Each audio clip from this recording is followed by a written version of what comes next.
All right, everybody, what's going on? It's Hale with Witness to Light Music, and I'm back again. Same session as before, Recalibrate by Joshua Crease, and kind of a couple of more artists. Actually, I think there's a chorus from a different artist and three different verses from three different artists.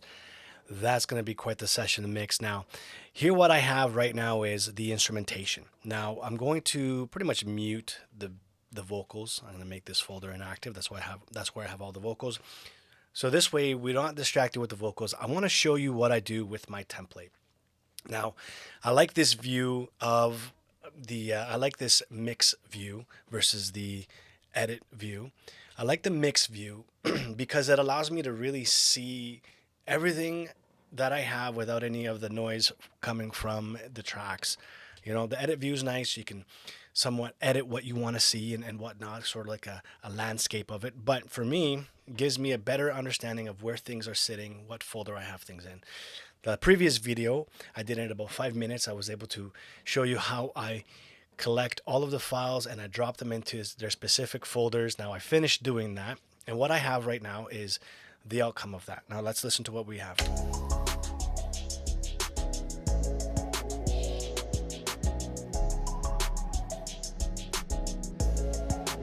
All right.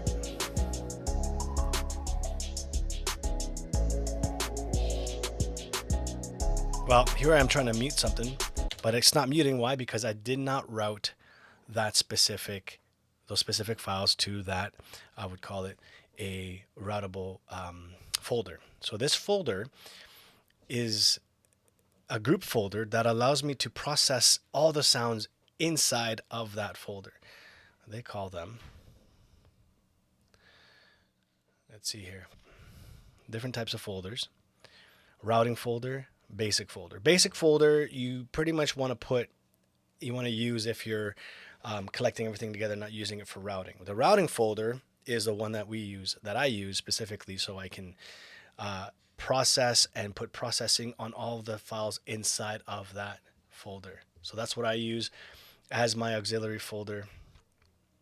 So that way I can process everything. Now, my low synth, chord, synth, and pad, I'm going to select these and I'm going to send them specifically to Harm bus. So it's a bus processing all the harmonic content, melodic harmonic content of the beat.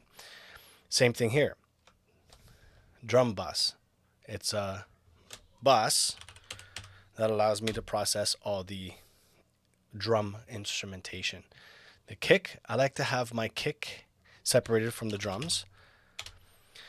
And then I also like to have my 808s separated from the harmonic content, 808 and bass bus. There we go.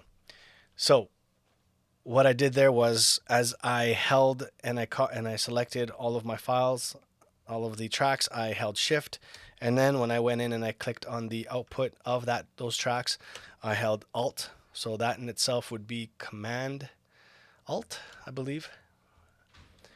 Command Alt, or I forget what it is for the Mac users, or Control Alt, I think. Let's see here if I can figure that out quickly. Yeah, it's going to be, well, at this point, I don't know. All right, but anyways, so now that I have all of my tracks routed in their routing folder, the goal here is to listen back, see what we got.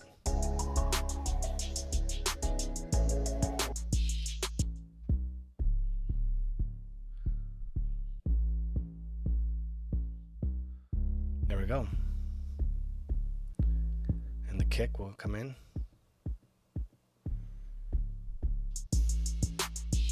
Instrumentation for the drums. And now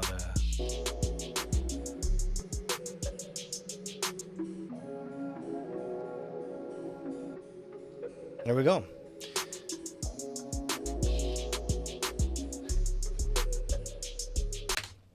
All right.